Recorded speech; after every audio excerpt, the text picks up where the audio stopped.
श्री महावीराय नमः। जय आत्म,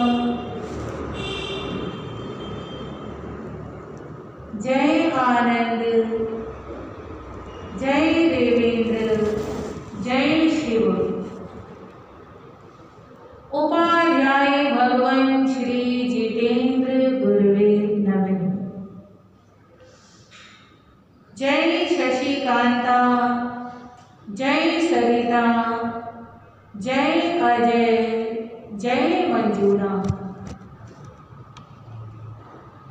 गुरु कृपा से गुरु चरणों में रहकर ये तुच्छ बुद्धि जो भी स्वीकार कर पाई, कुछ आपके समक्ष रखने का प्रयास करूं।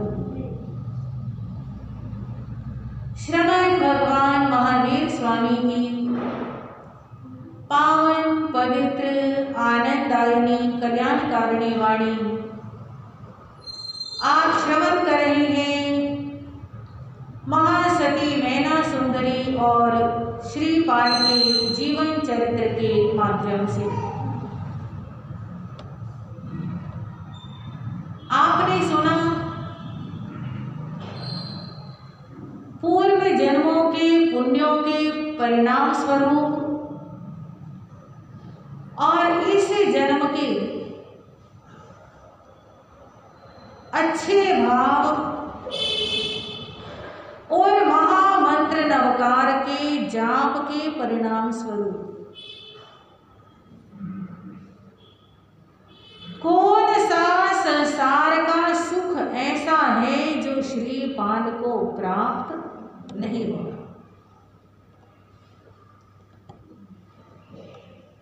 और सारे भौतिक सुखों के साथ साथ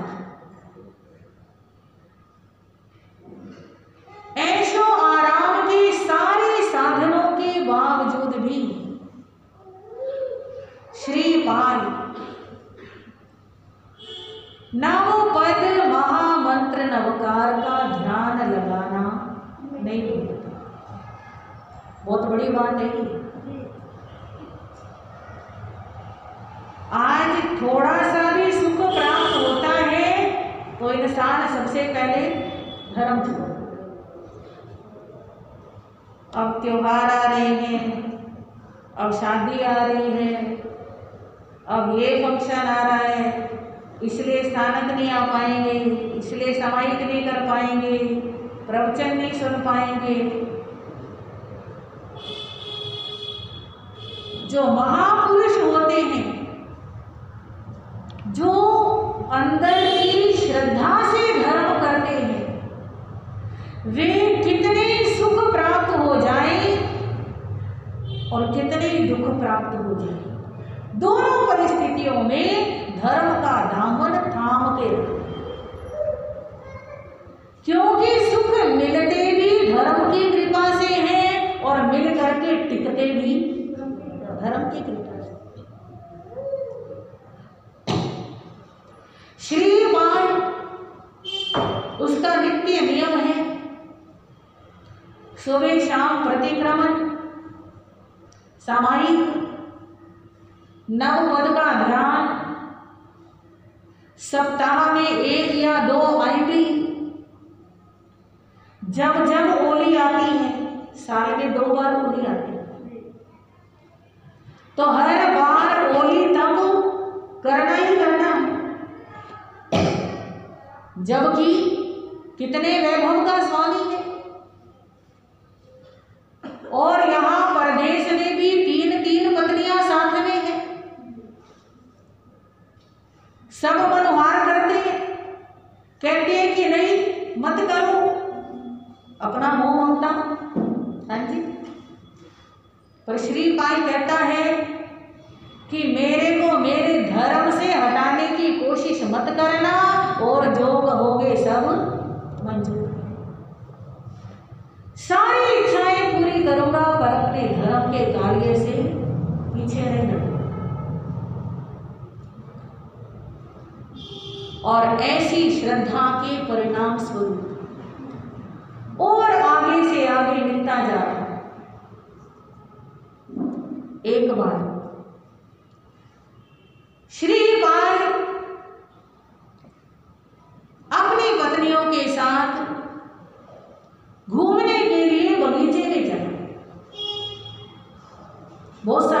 बगीचे होते थे,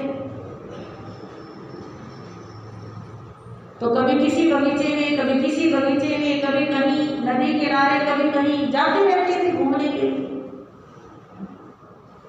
एक बगीचे में गया, वहां पर देखा कि कुछ परदेसी लोग ठहरे हुए, तंबू टेंट लगा के, डेरा डाल के। आजकल की तरह पहले संचार के साधन नहीं थे। आज तो घर बैठे देश विदेश की सारी सूचनाएं तुरंत प्राप्त होती, पर पहले तो कोई आता था तो वो खबर सुनाता था और लोग एक दूसरे से मिलते थे, एक दूसरे देशों का समाचार देते थे तो कुछ पता चलता था, आपस में प्रेम भी होता था, बातचीत भी होती थी, नए नए लोगों से मिलते भी थे। आज किसी को किसी की जरूरत ही नहीं। तो श्रीपाद उन परदेसी लोगों से मिलता है, उनसे पूछता है कोई नया समाचार सुनाओ, आप तो जगह जगह घूमते हो, कहीं कुछ देखा हो। तो श्रीपाद को वो परदेसी कहता है कि यहाँ से कई योजन दूर एक कुंडलपुर नाम की नगरी है, वहां के राजा की बेटी है गुण सुंदरी, बहुत सुंदर, स्त्रियों की 64 कलाओं में निपुण है, पर वीणा वादन उसका प्रिय शौक है। और उसने संकल्प किया है कि जो पुरुष मुझे वीणा वादन में हराएगा, मैं उसके साथ ही क्या करूंगी, विवाह। अनेक देश विदेशों के राजकुमार, धनिक लोग, सेठ साहूकार वीणा वादन सीख रहे हैं कि हम अच्छे से अच्छा सीखेंगे और राजकुमारी को हरा के उससे क्या करेंगे, विवाह करेंगे। और उस कुंडलपुर नगर के अंदर भी जिसे देखो वही वीणा बजा रहे हैं, ऐसे लग रहा है कि कुंडलपुर नगर वीणामय बन गया। अमुक दिन प्रतियोगिता होगी और जो राजकुमारी को हराएगा, राजकुमारी उसके गले में माला डालेगी। श्रीपाल को पता चला, उसने बताया, श्रीपाल बड़े प्रसन्न हुए कि ऐसे स्वयंवर में जाना चाहिए। उन्होंने उस परदेसी को उपहार स्वरूप कुछ अमूल्य भेंट प्रदान की और उस परदेसी ने आशीर्वाद दिया कि आप उस स्वयंवर में भाग लो तो आपको क्या मिले, सफलता मिले। श्रीपाल अपने महलों में आया, आकर के सोचता है जा तो सकता हूं पर दूर बहुत है, कब तक पहुंचूंगा, कैसे पहुंचूंगा। अपने कमरे में बैठ करके आयंबिल की आराधना की और आयंबिल के साथ महामंत्र नवकार का ध्यान किया, जाप किया। उसके जाप के प्रभाव से नवकार मंत्र का एक अधिष्ठाता देव है, वैसे तो करोड़ों देव नवकार मंत्र के एक एक अक्षर के रक्षक हैं, पर एक अधिष्ठाता देव है जिसका नाम है विमलेश्वर। क्या नाम है, विमलेश्वर। विमलेश्वर देव ने देखा ये पुण्यवान जीव आयंबिल तप करके नवकार मंत्र की आराधना कर रहा है, तुरंत सामने उपस्थित हो गया और सामने उपस्थित होकर श्रीपाल को अपने गले से उतारकर एक हार प्रदान और कहा, इस हार में ऐसी शक्ति है कि आप जो चाहोगे वही होगा। आप कितनी ही दूर जाना चाहो, इस हार के प्रभाव से तुरंत पहुंच जाएंगे। आप कैसा भी रूप बनाना चाहो, इस हार के प्रभाव से वही रूप बन जाएगा।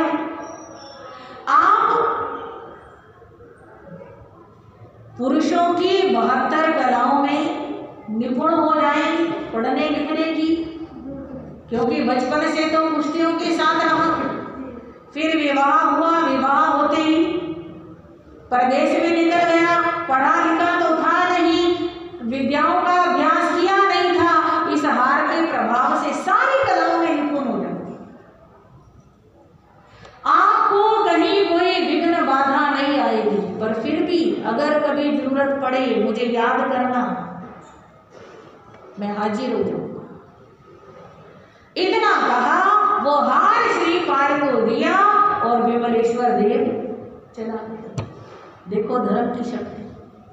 हाँ जी, सच्चे मन से सच्ची आस्था से धर्म किया जाए तो किस प्रकार देवी देवता भी प्रसन्न होते।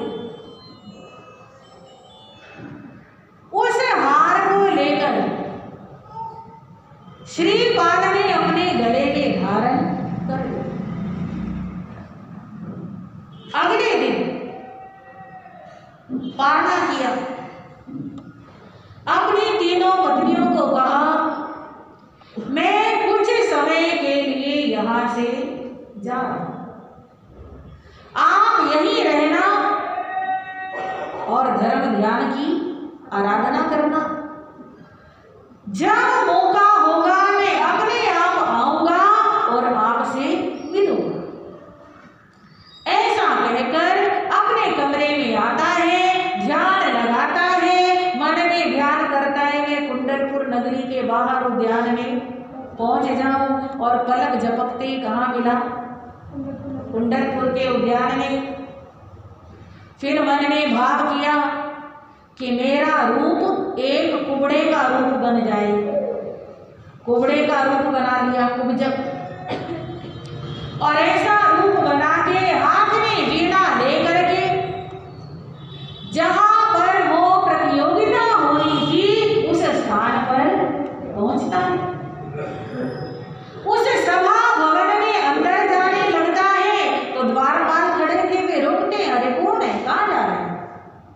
तो मैं भी वीणा बजाने जानता हूँ, मैं भी प्रतियोगिता में भाग लेना चाहता हूँ। अब सबको तो क्या दिखाई दे रहा है, कुबड़ा दिखाई दे रहा है। कहते चल चल, इतने अच्छे अच्छे राजकुमार आ रहे हैं, इतने अच्छे अच्छे बलशाली प्रतापी राजे महाराजे आ रहे हैं, तू ही बचाए क्या, चल चल। अब उस कुब्जक ने एक बहुत महंगी बढ़िया सोने की अंगूठी हीरे जड़ी निकाली और निकाल करके द्वारपाल के हाथ पे रखी। अब पैसा तो सारे काम बना देता है। द्वारपाल ने कहा ठीक है जा, मेरे को क्या है, तेरे को कौन पसंद करेगा, मैं तो यहाँ पे रोक रहा था, अंदर भी तेरे को कोई पसंद करने वाला नहीं है, पर चलो मुझे अंगूठी मिल गई और क्या चाहिए। अंदर चला गया और जैसे ही अंदर गया सब लोग हंसने लगे। एक साइड पे उसको भी बिठा दिया और श्रीपाल ने ऐसी माया रची, राजकुमारी को तो वो कामदेव के समान सुंदर नजर आ रहा है और बाकी सबको कुबड़ा नजर आ रहा है, और सब अपनी अपनी कला का प्रदर्शन कर रहे हैं, पर कोई मजा नहीं आया। जो भी बजाता है 2 मिनट के बाद कोई ना कोई कह देता है बस कर। आखिर सबसे अंत में कुबड़े का नंबर आया, श्रीपाल का नंबर। कहते भाई तू भी बजा ले, तू भी आया है, शौक तो तू भी पूरा कर ही ले। और जब श्रीपाल बजाने लगता है ऐसा समा बन गया कि अच्छे अच्छे वीणा वादक भी संगीत के नशे में मशगूल हो गए।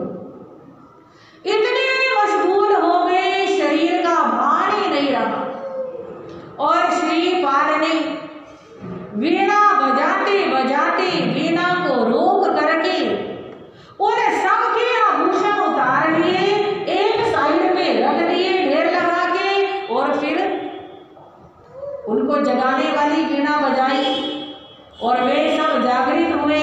देखते कि हमारे आभूषण कहाँ चले गए, तो उसने बताया कि सबके लिए रखे हैं, ले लो अपने अपने।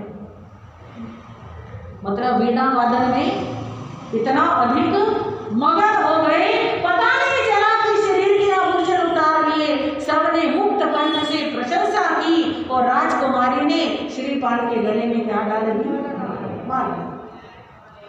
माला तो डाल दी, पर बाकी राजाओं महाराजाओं को ये फैसला पसंद नहीं आया। और जो राजकुमारी का पिता है वो भी कहने लगा राजकुमारी की शर्त तो जरूर पूरी हो गई, पर मेरी किस्मत खराब थी जो मेरी इतनी प्यारी हीरे जैसी बेटी किस कौवे के गले में डल गई। अब मैना वो गुणसुंदरी कहने लगी कि आप मेरे पति को ऐसा क्यों कह रही हो, क्योंकि उसको तो वो सुंदर असली रूप में नजर आ रहा है। वो कहने लगे ये तो कुबड़ा है, वो कहती कि ये तो कुबड़े है ही नहीं। आखिर श्रीपाल अपना असली रूप दिखाता है और फिर सारे प्रसन्न होते हैं। राजकुमारी का श्रीपाल से विवाह होता है, बड़े ठाठ से रह रहे हैं। कुछ समय बाद फिर पता चलता है कि एक कंचनपुर नाम की नगरी है और वहाँ के राजा की बेटी है त्रिलोक सुंदरी, और उस त्रिलोक सुंदरी का स्वयंवर है। उस हार के प्रभाव से उसके स्वयंवर में भी कुब्जक का रूप बना के पहुँचता है। वहाँ पर भी राजकुमारी को असली रूप नजर आ रहा है, बाकी सबको कुबड़ा नजर आ रहा है। राजकुमारी ने उसके गले में माला डाल दी है और बाकी सब राजा महाराजा श्रीपाल को कहने लगे अरे ओ कुबड़े, राजकुमारी से गलती हो गई है, हम सबको इतने सुंदर सुंदर को छोड़ करके तेरे गले में गलती से माला डाल दी। तो ऐसा कर ये माला हमें वापस दे दे, हम दोबारा स्वयंवर कराएंगे। श्रीपाल कहने लगा अरे ओ दुराचारियों, तुम पराई स्त्री पर नजर डालते हो।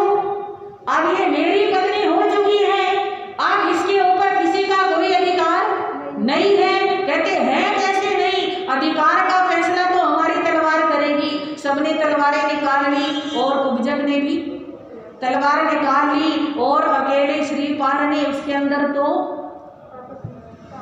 करोड़ सुवटों का बल था, ऐसी ताकत थी, सारे राजे महाराजाओं को भगा दिया, ऐसा युद्ध करके दिखाया, मारा किसी को नहीं, पर वहां खड़े रहने लायक भी कोई नहीं बचा, सब भाग गए। राजकुमारी का पिता कहने लगा कि हे कुंवर श्रेष्ठ, आपके बल को शक्ति को देखकर लगता नहीं कि ये आपका असली रूप होगा, कृपा करें आप अपना असली रूप दिखाएं। असली रूप दिखाया, उस राजकुमारी के साथ भी क्या हुआ?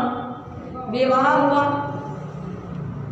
फिर थोड़े दिन बाद पता चलता है दलपत्तन नाम का नगर है और श्रृंगार सुंदरी नाम की राजकुमारी है। उस राजकुमारी की 5 सखियां हैं। उन 5 सखियों ने कसम खाई है जिस युवक के साथ राजकुमारी श्रृंगार सुंदरी विवाह करेगी उसी के साथ हम भी विवाह करेंगे। 6 सखियां जैन धर्म की उपासक हैं। मन में सोचती हैं कहीं ऐसा ना हो किसी अधर्मी के पल्ले पड़ जाए।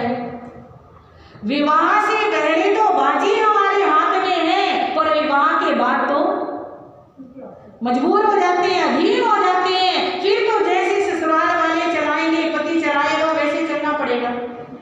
तो उन्होंने एक प्रतिज्ञा करी है, जो हमारे प्रश्नों का जवाब देगा हम विवाह उसी के साथ करें। अब श्रीपाल उस हार के प्रभाव से दलपत्तन नगर में भी पहुंच जाता है। अनेक राजे महाराजे आ चुके हैं, जा चुके हैं, कोई उनके प्रश्नों का समाधान नहीं कर पाया। तो आखिर श्रीपाल कहने लगा मैं जवाब दूंगा तुम्हारे प्रश्नों का। अब सारे के सारे बैठ गए हैं। पहली सखी प्रश्न पूछती है, मन वांछित फल मिलता है, क्या मिलता है? मन वांछित फल मिलता है, इसे पूरा करो, कंप्लीट करो। तो श्रीपाल कहता है नव पद का ध्यान करने से मन वांछित फल मिलता है। अब उन्हें लगा कि वास्तव में ये भी क्या है, जैन धर्म का ही उपासक है, ये भी पंच परमेष्ठी महामंत्र नवकार का आराधक है। तो आधा पास तो पहले उत्तर से ही हो गया। फिर दूसरी सखी पूछती है, किसी और की तरफ मत देखो, इस बात को पूरा करो। श्रीपाल कहता है, सुदेव, सुगुरु, सुधर्म, सुशास्त्र के अलावा और किसी की तरफ मत देखो, बस ये ही आत्मा का कल्याण करने में बहुत है। तीसरी सखी प्रश्न पूछती है, आत्मा को सफल करना, आत्मा को यानी जीवन को सफल करना। श्रीपाल कहता है, दान, शील, तप और भावना, इन चारों के द्वारा अपनी आत्मा को, जीवन को क्या बनाए, सफल बनाए। समझ आ रहा है ना एक एक उत्तर, यानी ऐसे जवाब वही देगा जो स्वयं धर्मात्मा होगा। और जिसके अंदर लगन नहीं है धर्म ध्यान की, जिसे ज्ञान नहीं है, वो तो ये कहेगा संसार के भोग भोग के जीवन सफल करो, ऐशो आराम से जीवन सफल करो, घूमो फिरो ऐश करो, वो तो ऐसे बोलेगा। और धर्मात्मा क्या कहता है, दान, शील, तप और भावना के द्वारा जीवन सफल करो। चौथी सखी प्रश्न पूछती है, जितना ललाट में लिखा हो, ललाट यानी मस्तक, भाग्य, जितना भाग्य में लिखा हो इस बात को पूरा करो। तो श्रीपाल कहता है, व्यर्थ चिंता मत करो, जितना भाग्य में लिखा है उतना मिलेगा ही मिलेगा, उससे ज्यादा मिलने वाला नहीं है। पांचवी सखी पूछती है, जगत में सभी किसके दास होते हैं, जगत में सारे किसके दास होते हैं। तो श्रीपाल कहता है, जिसने पूर्व जन्मों में पुण्यों का उपार्जन किया हो उसके सभी दास होते हैं। समझ आ रहे हैं सारे आंसर आप, क्योंकि पुण्य के ही सब दास हैं। कोई व्यक्ति ये कहे कि मैं अपने छल से बल से दुनिया को जीत लूं, सिकंदर जैसे आए, हाँ, तो फिर कोई ऐसे सबको दास नहीं बना सकता है। पूर्व पुण्यों में ऐसी ताकत होती है जो सबको क्या बना लेते हैं, दास बना लेते हैं। अब राजकुमारी प्रश्न पूछती है कि सूर्य से पहले कौन उदय होता है, सूर्य से पहले कौन उदय होता है। श्रीपाल कहता है, जिस मनुष्य ने यश कमाया है, जिस मनुष्य ने यश कमाया है वो सूर्य से भी पहले उदय होता है। यानी सुबह सुबह उठते ही लोग उसके गुण गाने शुरू कर देते हैं। तो इस प्रकार इन 6 प्रश्नों का जवाब दिया और श्रीपाल का श्रृंगार सुंदरी सहित 5 कन्याओं के साथ क्या हो गया, विवाह हो गया। बड़े ठाठ से रह रहे हैं और एक दिन फिर पता चलता है कोल्हापुर नाम का नगर है और जय सुंदरी नाम की कन्या है। उस जय सुंदरी नाम की कन्या ने संकल्प किया है कि जो पुरुष राधा वेद करेगा उसके साथ विवाह करूंगी। राधा वेद मतलब एक स्तंभ होता है, उस स्तंभ के ऊपर 8 चक्र होते हैं, 8 में से 4 दाईं तरफ घूमते हैं और 4 दाईं तरफ घूमते हैं, है ना, ऐसे 4 ऐसे ऐसे और 4 ऐसे ऐसे ऐसे मूव करते रहते हैं, घूमते रहते हैं। और उन चक्रों से ऊपर लकड़ी की एक पुतली होती है, उस पुतली की जो आंखें होती हैं, ऐसे आंखों के बीच में जो स्थान होता है उस स्थान को बीधना है, यानी नीचे से तीर चलाना है।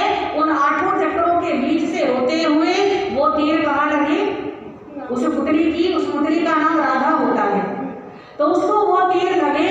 तो जो ऐसा निशाना लगाएगा मैं उससे विवाह करूंगी। और तीर भी ऐसे ऊपर देख के नहीं लगाना है, नीचे कढ़ाई में तेल होगा, तेल में वो परछाई पड़ेगी और उस परछाई में देख के तीर चलाना है। कितने राजकुमार आ चुके जा चुके पर अभी तक उसकी शर्त पूरी नहीं हुई है। तो श्रीपाल हार के प्रभाव से जाता है, राधा वेद करता है, एक ही बार में प्रतियोगिता जीत लेता है और उसका जय सुंदरी के साथ क्या हो जाता है, विवाह कितने विवाह हो गए? जो श्रृंगार सुंदरी की 5 सखियां हैं ना, उन 5 सखियों को गिना नहीं गया है, इसमें राजकुमारियों को गिना गया है। कितनी राजकुमारियों से विवाह हुआ? तो 8 हो गए मैना सुंदरी को मिला करके, ठीक है। अब मैना सुंदरी की उसको याद आती है, फटाफट बता रही हूँ ना, कहानी आज पूरी करनी है, बहुत सारी रहती है अभी। तो मैना सुंदरी की याद आती है, सोचता है कि अब समय भी पूरा होने वाला है। जितना समय मैंने दिया था 12 साल की पहली आठम, और मैंने ये समय दिया है, अगर मैं समय पर नहीं पहुंचा तो मैना सुंदरी तो इतनी पक्के दिल की है कि वो अगले दिन क्या ले लेगी? दीक्षा ले लेगी, और फिर मैं तो बिल्कुल बेकार हो जाऊंगा उसके बिना। तो वहां से वापस चल पड़ते हैं। सारी राजकुमारियों के पास मैसेज भेज दिए कि सब यहाँ पर आ जाओ और यहाँ से इकट्ठे चलेंगे। सब राजकुमारियां अपने अपने भाइयों के साथ कंबुद्वीप थाना नगर, जहाँ पर पहले से उसकी 3 पत्नियां मदनसेना, रतन मंजूषा और गुणमाला, तीनों को छोड़ के गया था ना।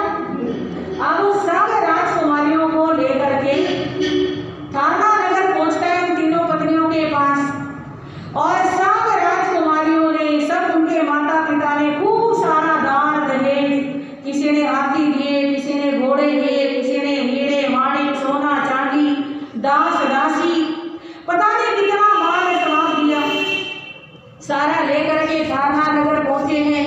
और जब थाना नगर पहुंचे, ससुर जी से कहने लगे, ससुर जी अब हमको विदाई दो, अब हमको कहाँ जाना है? अपनी मातृभूमि। हाँ जी, जननी जन्मभूमिश्च स्वर्गादपि गरीयसी, माँ और मातृभूमि स्वर्ग से भी ज्यादा सुख देने वाली होती है, इसलिए अब हमें जाना है अपनी माँ से मिलने के लिए।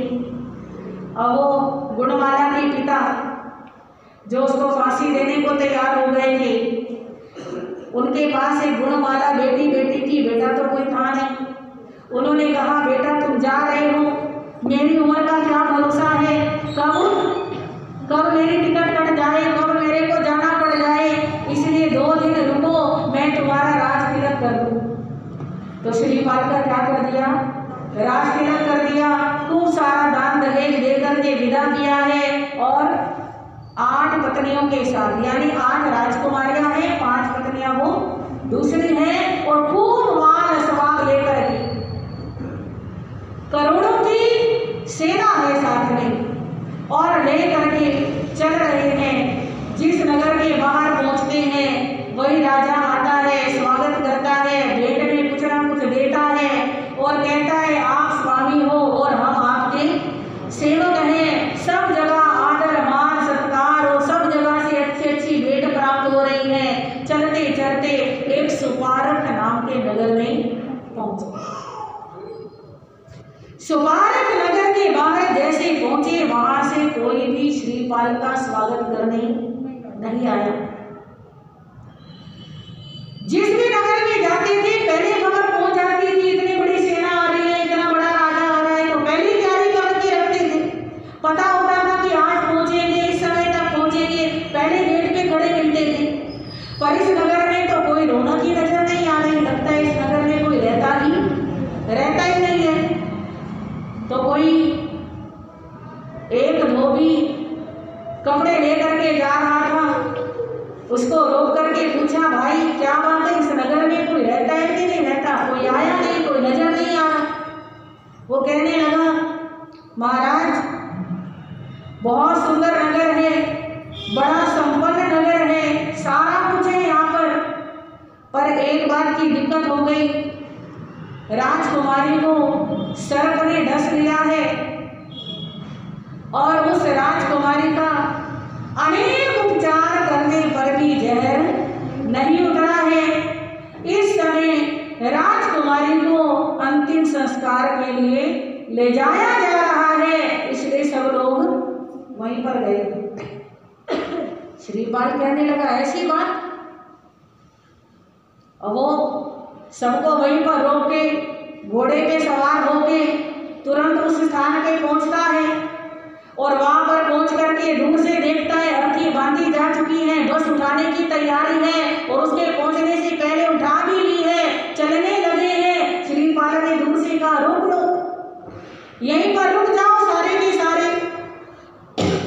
राजा ने देखा बड़ा प्रतापी कोई देव पुरुष आ रहा है, रोक दिया, नीचे उतारो, उतार दिया, खोलो, खोल दिया, पीने का शुद्ध प्राशुद्ध जल मंगाया, मंगा करके उस हार को उस पानी के अंदर डाला, नवकार मंत्र का पूरी एकाग्रता के साथ ध्यान किया और ध्यान करके वो पानी उस राजकुमारी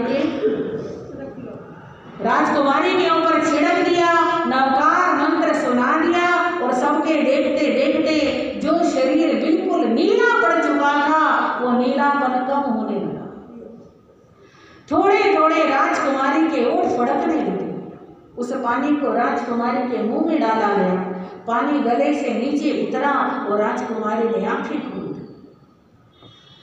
सारी दुनिया देखकर हैरान हो गई कि ये तो चमत्कार हो गया और ये देवता तो ये पुरुष तो बिल्कुल ठीक टाइम पे आया, थोड़ी देर बाद आता तो कुछ भी नहीं बचा था, सब तरफ जय जयकार होने लग जाती है और इस राजकुमारी का भी श्रीपाल के साथ विवाह होता है और विवाह के बाद ये राजा भी बहुत दान दहेज देता है, खूब लावा लश्कर लेकर के श्रीपाल उज्जैनी नगरी की तरफ आगे बढ़ता है और उज्जैनी नगरी की तरफ जब बढ़ने लगे हैं, नजदीक पहुंचने लगे हैं, राजा के गुप्तचरों ने सूचना दी, राजन बहुत बड़ी समुद्र जैसी सेना आ रही है और उज्जैनी की तरफ बढ़ती चली जा रही है। राजा ने कहा सारी नगरी के दरवाजे बंद कर लो, सारी व्यवस्थाएं पहले से कर लो, क्योंकि राजा के दो ही बेटियां हैं, एक मैना सुंदरी और एक सुरसुंदरी, बेटा कोई था ही नहीं।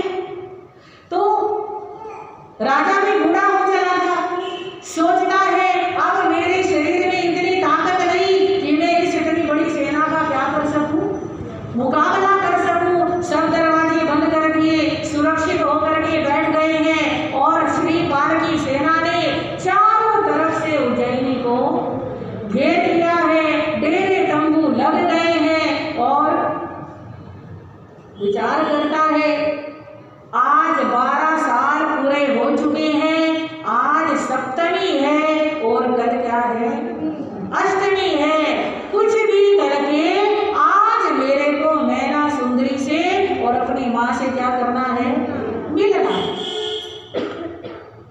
आधी रात के समय उस हार के प्रभाव से अदृश्य हो गए, अदृश्य हो करके उड़ करके सीधा उसी महल में जहां श्रीपाल की माँ और पत्नी रह रही थी उस कमरे के बाहर पहुंच जाता है और जैसे ही बाहर पहुंचता है अंदर से आवाजें आ रही हैं, सास बहू बातें कर रही है, माँ कह रही है मैना सुंदरी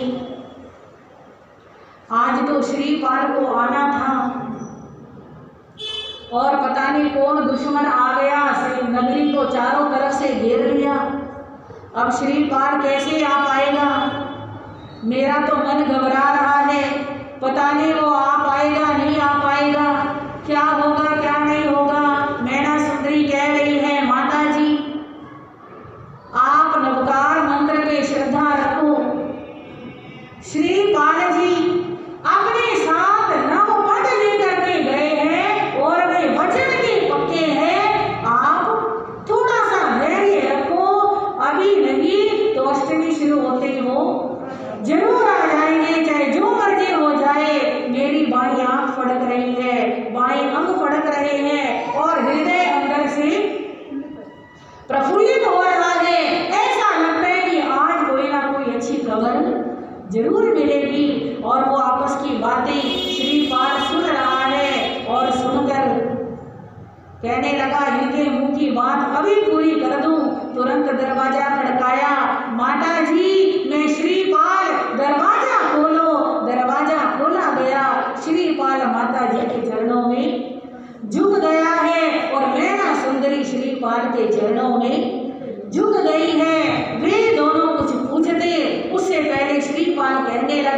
सारी बातें बाद में, अभी तो मेरे साथ चलो। उस हार के प्रभाव से माता जी को कंधे पर बिठाया, मैना सुंदरी का हाथ पकड़ा और उड़ करके सीधे अपने तंबू के अंदर पहुंच गए हैं। तंबू में पहुंचे हैं, अपनी बाकी आठों पत्नियों से मिलवाया है, माँ को, मैना सुंदरी को, सब मिलन हो रहा है। और सारा मिलन होने के बाद श्रीपाल कहने लगा मैना सुंदरी से, मैना सुंदरी अब तुम्हारे पिताजी से मिलने का समय है। आप बताओ तुम्हारे पिताजी से किस विधि से मिला जाए? मैं उनके साथ युद्ध करूं या जा करके उनके चरणों में ऐसे ही प्रणाम करूं? क्या करूं? मैना सुंदरी कहने लगी ना तो युद्ध करना है और ना जाके चरणों में झुकना है। मेरे पिताजी ने अपने मिथ्या हठ के कारण एक घोड़ी के साथ मेरा विवाह किया। उन्हें पता चलना चाहिए जिसे वे घोड़ी समझ रहे हैं, नवकार मंत्र के प्रभाव से वो घोड़ी आज क्या बन चुका है। धर्म में बड़ी शक्ति है। मेरे पिता को भी धर्म पर श्रद्धा हो, मेरे पिता को भी असली तत्व की बात समझ में आए, इसलिए आप संदेश भेजो कि मेरे पिताजी कंधे पर कुल्हाड़ी रखकर नंगे पांव आपके तंबू में आए, अकेले पैदल चलकर। श्रीपाल ने कहा ठीक है, जैसा तुम कहती हो वैसा करूंगा। संदेश भेज दिया। राजा प्रभुपाल, मैना सुंदरी के पिता, उन्होंने ये संदेश सुना।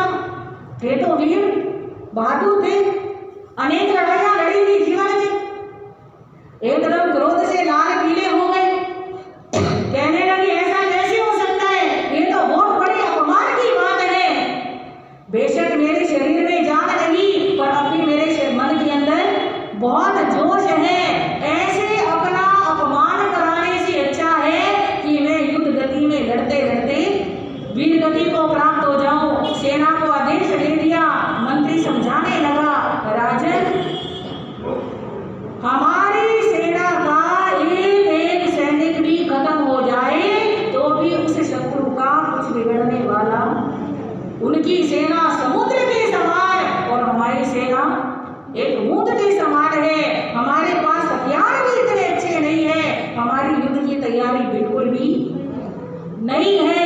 एक अकेले की इज्जत का सवाल होता तो युद्ध कर लेते। उस युद्ध में मार काट ही हो रही है, युद्ध में कभी कोई फायदा नहीं होता है। इसलिए समझदारी इसी में है। अपनी प्रजा को मौत की आग में मत फेंको, आप स्वयं क्या कर लो, अपना अपमान सहन कर लो। कई बार युद्ध को जीतने के लिए झुकना पड़ता है और झुक कर भी युद्ध जीत जाए तो उसमें वाहवाही होती है। मंत्री के समझाने से प्रभुपाल राजा श्रीपाल की बताई शर्तों के मुताबिक श्रीपाल के तंबू में पहुंचता है। और श्रीपाल उसने पहले से तैयारी कर रखी है। एक बहुत अच्छा बड़ा सिंहासन बीच में लगा रखा है और अपने पास नजदीक में छोटा सिंहासन लगाया है, क्योंकि है तो ससुर ना, पूज्य हैं, बड़े हैं। और धर्मात्मा पुरुष कभी दूसरों का अपमान नहीं करता है। जैसे दूर से देखा ससुर जी आ रहे हैं, तुरंत दौड़ा दौड़ा गया, जा करके पैरों में गिर गया, प्रणाम किया। मैना सुंदरी ने भी प्रणाम किया और अपने हाथ से कुल्हाड़ी लेके साइड पे रखी, आदर सत्कार करते हुए लेकर के आए, सिंहासन पे बिठाया। और प्रभुपाल पूछने लगा तुम कौन? कहने लगा ये आपकी बेटी मैना सुंदरी और मैं आपका वो घोड़ी जवाई। कहते अच्छा तुम, और ये इतना कुछ? कहते ये सब धर्म की कृपा है, ये सब नवकार मंत्र का आशीर्वाद है। कभी भी वर्तमान में दूसरे की परिस्थिति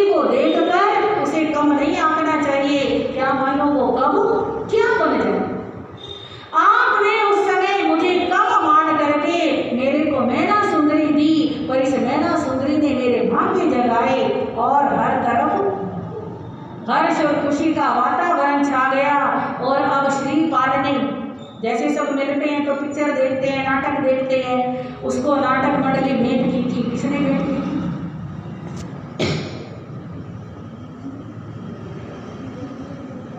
बब्बर कोट के राजा ने, मदन सेना के पिता ने एक जहाज दिया था 7 मंजिला, और साथ में क्या दी थी? एक नाटक मंडली दी थी, जो नाच करके, गा करके, नाटक दिखा करके मनोरंजन करने वाली थी। जैसे आजकल टीवी देखते हैं, है ना? ऐसे उस समय नट मंडलियां दिया करते थे। तो नट मंडली को आदेश दिया, आज हमारा परिवार सारा मिला है, श्रीपाल अपनी माँ से मिला है, मैना सुंदरी अपने पति से मिली है, और वो 8 पत्नियां मैना सुंदरी से मिली है। आज प्रभु पाल राजा को भी सद्बुद्धि आई है, इतना खुशी का मौका है, सुंदर सा नाटक दिखाओ। अब नाटक मंडली आ गई है, पर नाटक मंडली के अंदर जो मुखिया बनी हुई है वो बड़ी उदास है, बीचों बीच बैठी हुई है, उठ नहीं रही, नाचना शुरू नहीं कर रही। और जब तक मुखिया शुरू नहीं करे, संकेत नहीं करे, तब तक और सब क्या करें, कैसे करें? श्रीपाल ने कहा शुरू करो। वो उठ नहीं रही है, और उठ नहीं रही, बिना उठे वहीं बैठे बैठे आंखों में आंसू लेकर के उस मुखिया स्त्री ने एक दोहा गाया। उस दोहे के अंदर बताया, कहाँ मालव उज्जैन और कहाँ शंखपुर, कहाँ बब्बर कोट और कहाँ मैं हूँ। इस प्रकार उसने उस दोहे के अंदर जब ये बोला तो उसके संकेत को कुछ लोगों ने समझा, और उसे अपने पास बुलाया गया। बुला करके पूछा गया, तुम कौन हो, तुम ये क्या बोल रही हो? वो कहने लगी, मैं अभागन हूँ, मैं राजा प्रभुपाल की बेटी सुर सुंदरी हूँ। मैंने अपनी इच्छा से अपने पिता को बता करके शंखपुर के राजकुमार के साथ विवाह किया। मेरे को पिता ने इतना दान दहेज दिया, और मैना सुंदरी का कोड़ी के साथ विवाह किया। मैंने अभिमान में चूर होकर के उस कोड़ी का अपमान किया, मैना सुंदरी का तिरस्कार किया। पर मैं क्या जानती थी, जिसका मैं अपमान कर रही हूँ, तिरस्कार कर रही हूँ, उन्हीं के सामने मेरे को नाचने वाली बन के रहना। मेरे पिता ने मेरे को विदा किया, मेरी डोली ससुराल पहुंची है। नगर के बाहर पहुंचते ही एक आवाज आई, आज नगर में डोली प्रवेश का शुभ मुहूर्त नहीं है, कल का मुहूर्त अच्छा है, इसलिए आज नगर के बाहर ही ठहर जाओ, नगर में कल प्रवेश करेंगे। हाँ, बाहर ही ठहरे हुए थे। 2-4 सैनिक, बाकी सब अंदर चले गए। रात को चोरों ने हमला किया, सैनिक मारे गए, पति प्राण बचाने के लिए भाग गए। मैं चोरों के हाथ लग गई, चोरों ने मुझे वेश्या को बेच दिया, वेश्या ने मेरे को नाचना गाना नाटक करना सिखाया। मेरे नाच गान से खुश होकर के बब्बर कोट के राजा ने मेरे को वेश्या से खरीद लिया, और वेश्या से खरीद करके जब अपनी बेटी मदन सेना का विवाह श्रीपाल से किया तो मेरी नाटक मंडली क्या कर दी, भेंट। और तब से लेकर आज तक मैं अपने ही जीजा के सामने नाच नाच करके जीजा का क्या कर रही हूँ, मनोरंजन कर रही हूँ। कैसा मेरा दुर्भाग्य है, मेरी बहन तो रानी बन गई और मैं क्या बन गई, नाचने वाली बन गई। सबने उसे शांत बना दी कि यही तो कर्म होते हैं। हमेशा इंसान को कर्म का विचार करना चाहिए, कब कर्म क्या करा दे कुछ भरोसा नहीं है। कोई बात नहीं, धैर्य धारण करो। अब पूरा परिवार मिला है तो पूरा ही मिलेगा, यानी सुर सुंदरी नहीं मिली थी, वो भी मिल गई है। सुर सुंदरी के पति को बुलाया गया, आदर के साथ सुर सुंदरी को उसे सौंपा गया। अच्छी प्रकार से सारा काम निपट गया। वे 700 पुरुष जो कुष्ठी थे और नव पद के प्रभाव से जिनका कुष्ठ का रोग दूर हुआ था, उन्हें पता चला कि श्रीपाल इतना बड़ा राजा बन के आया है।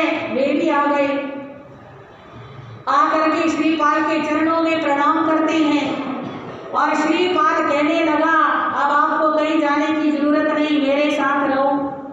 उनको भी अपने पास रख लिया है और लेकर के अब मन में विचार आता है अपनी जन्मभूमि कौन सी,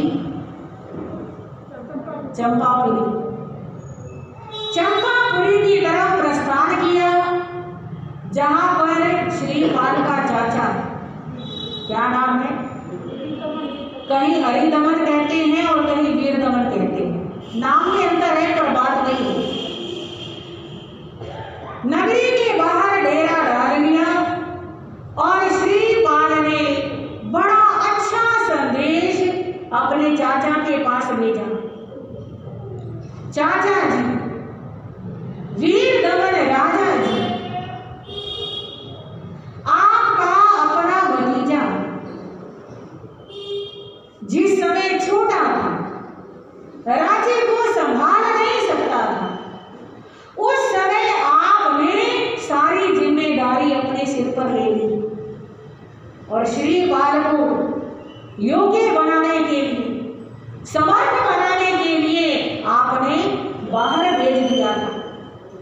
ये नहीं कहा कि मारने के लिए तैयार हो गए। अब वो आपका भतीजा श्रीपाल जवान हो चुका है, राजकाज संभालने में समर्थ हो चुका है। अब वो नगर के बाहर आ चुका है, आप बुजुर्ग हो चुके हैं। अब आप अपनी जिम्मेदारी अपने भतीजे को सौंपकर निश्चिंत हो सकते हैं। इसलिए आपको अवसर दिया जा रहा है कि आप अब ये राज्यभार किसे दे दें, श्रीपाल को दे दें। अब वीरदमन के पास ये संदेश पहुंचा और उसने जवाब दिया, मैं किसी श्रीपाल को नहीं जानता, कौन मेरा भतीजा बनकर के आ गया। और राज को ऐसे मांगने से थोड़ी मिलता है, ऐसे थोड़ी किसी को दिया जाता है। राज चाहिए तो युद्ध करो, युद्ध, और अपनी सेना सजा ली। बूढ़ा हो चुका था वीरदमन भी, युद्ध होता है और युद्ध के अंदर श्रीपाल अपने काका को क्या बना लेता है, बंदी बना लेता है। जैसे ही श्रीपाल के सैनिक हरिदमन को बंदी बना करके लाते हैं, श्रीपाल अपने कर्तव्य को भूलता नहीं। ऐसा नहीं कि तब ये ताकतवर था, मेरे को मारने को तैयार था, इसने मेरे को और मेरी माँ को कष्ट दिए तो मैं भी इसे कष्ट दूं। हाँ जी, जैसे को तैसा, कई लोग बोलते हैं ना जैसे को तैसा, पर जैसे को तैसा नहीं, उसको और अच्छा करके देना चाहिए ताकि सामने वाला अंदर से बदले, अंदर से सोचने को मजबूर हो जाए। श्रीपाल ने अपने हाथों से वीरदमन के बंधन खोले, उनके चरणों में झुककर प्रणाम किया और कहा, आपने बड़ा अच्छा शासन संभाला है और अब ये जिम्मेदारी किसकी हो गई है, मेरी हो गई है। मैं आपको प्रणाम करता हूँ, आप भी आदर के साथ महलों में रहें, आप महलों में रह करके मेरा मार्गदर्शन करें, आप मेरे को सुझाव दें। और राजा अब किसको बनना है, मेरे को बनना है। नियम के अनुसार जीत भी मैं चुका हूँ और अधिकार भी किसका था, मेरा ही था। अब जब श्रीपाल ने इतना अच्छा व्यवहार किया तो वीरदमन का भी हृदय बदल गया। मन में सोचने लगा, श्री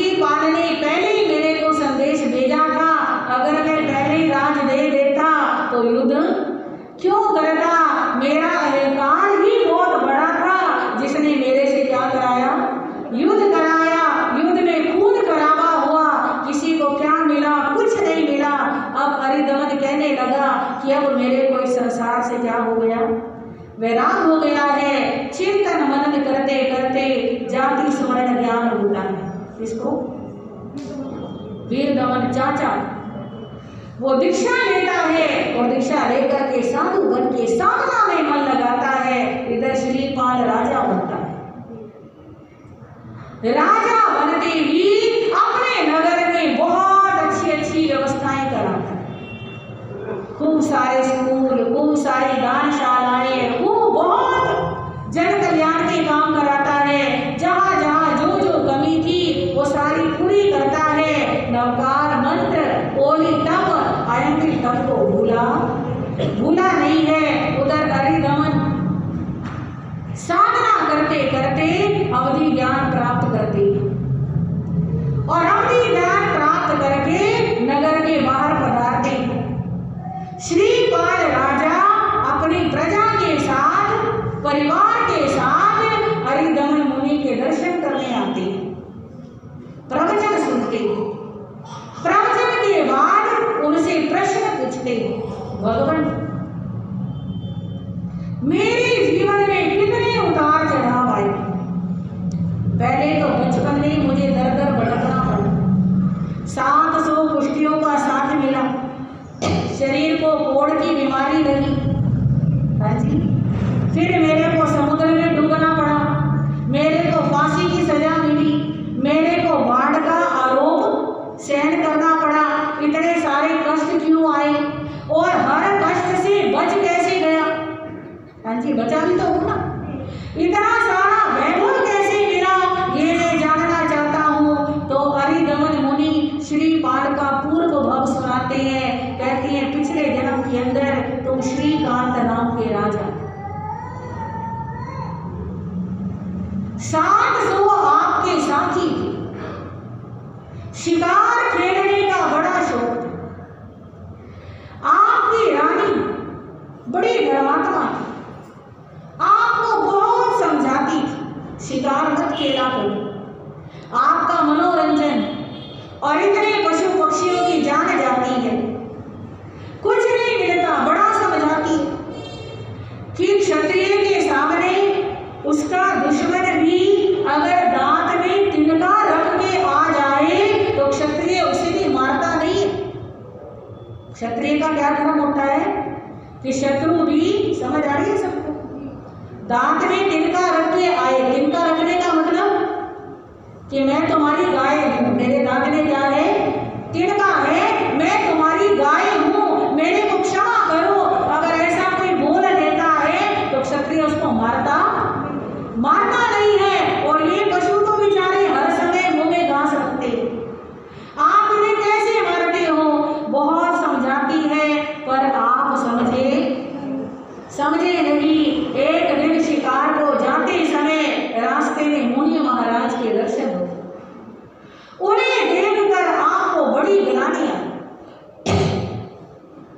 आपने उन्हें बार बार कुश्ती कहा, आपके 700 साथियों ने भी उन्हें क्या कहा?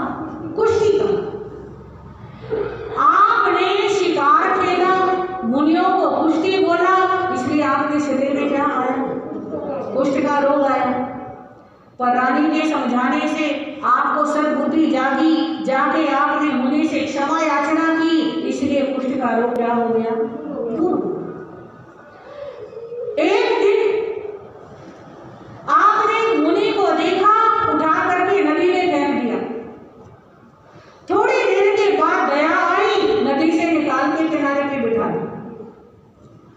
आपने मुनि को नदी में गिराया था, इसी वजह से आपको समुद्र में गिरना पड़ा और निकाल दिया, इस वजह से बहुत जल्दी आप बच गए। इसी प्रकार एक मुनि का अपमान करते करते आपने उसे भांड इत्यादि कह के पुकारा तो आपको भांड का आरोप लगा। इसी प्रकार आपने मुनि को फांसी की सजा दे दी और फिर बचा लिया, ऐसे आपको भी फांसी की सजा मिली और बच गए। और वो सारा का सारा श्रेय किसको जाता है? आपकी उस रानी को, जो आपको बार बार समझाती रहे। यानी आप गलती भी करते रहे और गलती का पश्चाताप भी करते रहे, तो उस पश्चाताप का जो श्रेय है वो किसको जाता?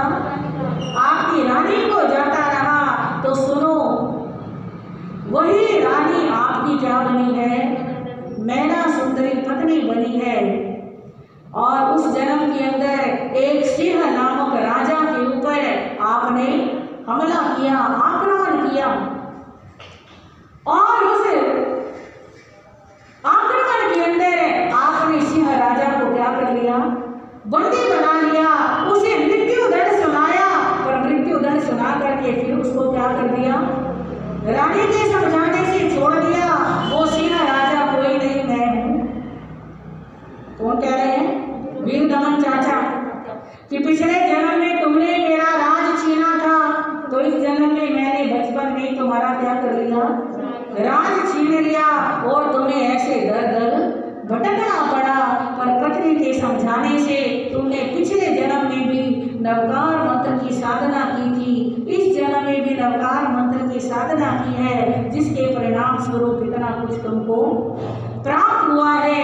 अपने पिछले जन्म को सुन करके श्रीपाल के मन के अंदर बड़ा ख्याल आया कि छोटे से छोटे कर्म का जीव को कैसे भुगतान देना पड़ता है। कहने लगा, गुरुजी मैं दीक्षा लेने में तो समर्थ नहीं हूँ, पर मेरे को कुछ ऐसा बताएं जिससे मैं अपना जीवन और धर्ममय बना सकूं। तो मुनि जी उसको श्रावक के 12 व्रत दिलवाते हैं। 12 व्रत लेकर के 12 व्रतों की आराधना करता है। मैना सुंदरी की कोख से पुत्र का जन्म होता है, जिसका नाम रखा जाता है त्रिभुवन पाल। समय आने पर त्रिभुवन पाल को राजगद्दी दी जाती है। श्रावक के व्रतों का आराधन करते करते जिंदगी भर धर्म ध्यान करते हैं। और गौतम स्वामी राजा श्रेणी को बता रहे हैं, वो श्रीपाल राजा वहां से कार्य करके देवलोक को प्राप्त करते हैं। 4 भव देवलोक के करेंगे, 5 भव मनुष्य के करेंगे, और उसके बाद सिद्ध बुद्ध और मुक्त हो जाएंगे। इस प्रकार नवकार मंत्र की आराधना को लेकर ये श्रीपाल मैना सुंदरी का परम पावन जीवन चरित्र संपूर्ण